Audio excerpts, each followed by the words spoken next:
Good evening. It is Wednesday, it's just gone 5, so it's time for Live at 5. And thank you for joining me for this week's offering. So, this week I got asked a fantastic question that I want to share with you, and that is, what is informed consent? The full question was, you're talking, I've watched lots of your videos, you're often talking about informed consent. What is informed consent? Well, that's a really good question, and it is a question that everybody who is pregnant should know. So if you've never come across this idea of informed consent, this is definitely for you.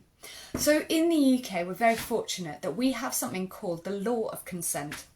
And that law says that nothing can be done to us without our fully informed consent.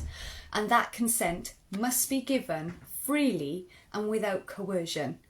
Now, that's great. That's enshrined in our law. But there are two parts of that law that are often missed out or ignored a little bit. And that's the fully informed bit, first of all. So if you are being offered a procedure, a screening, anything during pregnancy, labour and birth, if you want to know your choices and options, you can ask for your benefits and risks. And this is another thing that I cover in a lot of our weekly Q&As.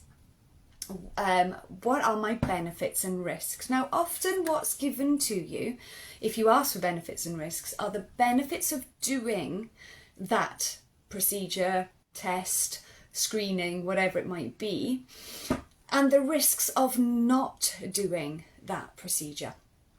Now, that's half the information that you need to make a fully informed decision. To make a fully informed decision, you need to know the benefits and the risks of doing that procedure or whatever else it is, and the benefits and risks of not doing that procedure. And with all of that information, you can then make a fully informed decision. Now, getting that information can sometimes be a little bit tricky. So, you can ask for more information, you can have a look at some of the resources that are available on that subject. And you can ask your caregivers, what are my benefits and risks of doing this thing? And what are my benefits and risks of not doing this thing? Now, once they've given you that information, or if they're able to give you that information, then what you do with that information is up to you. So risk is a strange thing. It's not fixed. It's not absolute all the time. It's not the same for everybody. Now, when I'm teaching, I'll often use the example of crossing the road to demonstrate what I mean about risk assessment. So when I am crossing the road by myself, I risk assess in a particular way. Now, if I cross the road with my 3 children, I risk assess in a different way, because it's like herding cats. If I'm on one side of the road, my son is on the other side of the road, he happens to be my youngest, he's about to run into the road and there's a lorry coming, I'm going to risk assess in a different way. So the way that risk looks to different people in different times is different, and that's what we need to understand when we're talking about the risks or the chance of things happening. Now, the other example that I use when I'm talking about risk is bungee jumping. I love bungee jumping. Yay! I will look at the chance of something or the risk of something going wrong and I'll go, yeah, whatever, and I'll jump anyway. Other people look at me like I'm crazy and go, yeah, there's that chance, not on your Nelly. And that is the important thing to remember when we are thinking about what benefits and risks are and what that risk actually means to us. So as a parent, you might be given the statistics or the information that there's a 1 in 1,000 chance of something happening. And for one of you, you might look at that and go, yeah, that's too big a risk. I'm not going to take that chance. Somebody else might look at the same information and say, yeah, but there's 999 chances that that won't happen. this is the choice I want to make. And that is the important thing when you're thinking about benefits and risks. You can glean all of that information, find any information that you want, talk to your caregivers, look at other resources. But what that actually means to you is the important thing. What do you want to do with that information? And that leads me on to the second part of the law of consent that is often missed. So to repeat the law of consent, nothing can be done to us without our fully informed consent, and that consent must be given freely and without coercion. And that second part, it must be given freely and without coercion. So in essence, we can get all of the information, work out what our benefits and risks are of doing something and what the benefits and risks of not doing that thing are. And then think, right, what do we want to do with this information? What does this information mean to me? And that's the bit, we need time. We need time to be able to think, right, what do I want to do with this information? Now, coercion has a number of different guises. It comes in all sorts of different forms. There are really obvious forms of coercion, which are, for instance, if you don't do this, this terrible thing is going to happen. You can see that it is obvious when it is trying to make you make a decision or move you down a path, a particular pathway. And that happens, unfortunately, not everywhere, not with everybody, but it does happen, and it's fed back to us really regularly that those sorts of conversations are happening. But there is a more loving, sort of insidious sort of coercion that goes on as well, and it comes from a loving place. It's you don't want this to happen, do you? Or if it was my wife or my daughter, or if you were me, I would.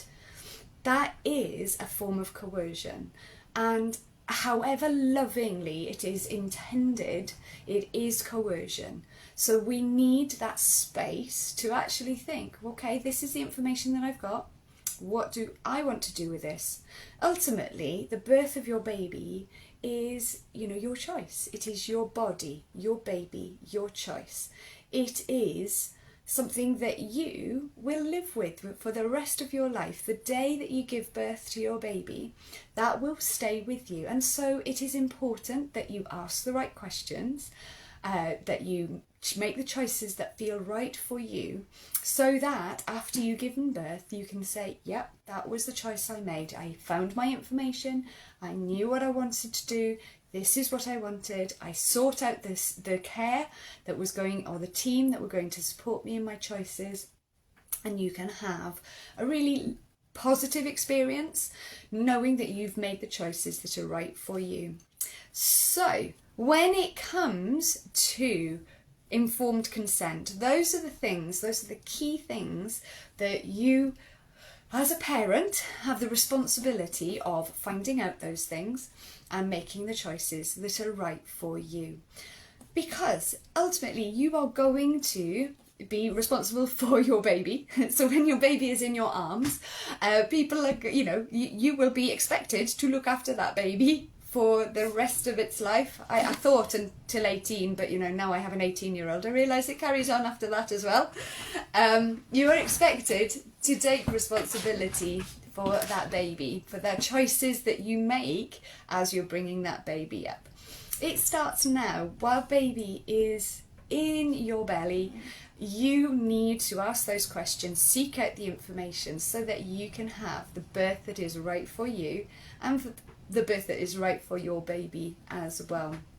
So if you would like to have more information about consent, about benefits and risks, about navigating our system, about where to find that information so that you can make informed decisions, then you could do a lot worse than booking onto a course. So if you're pregnant at the moment, or you're thinking about becoming pregnant, and you want to have all of this information to be able to approach your pregnancy, your labour, your birth and parenthood have a look at the array of courses that I have on offer.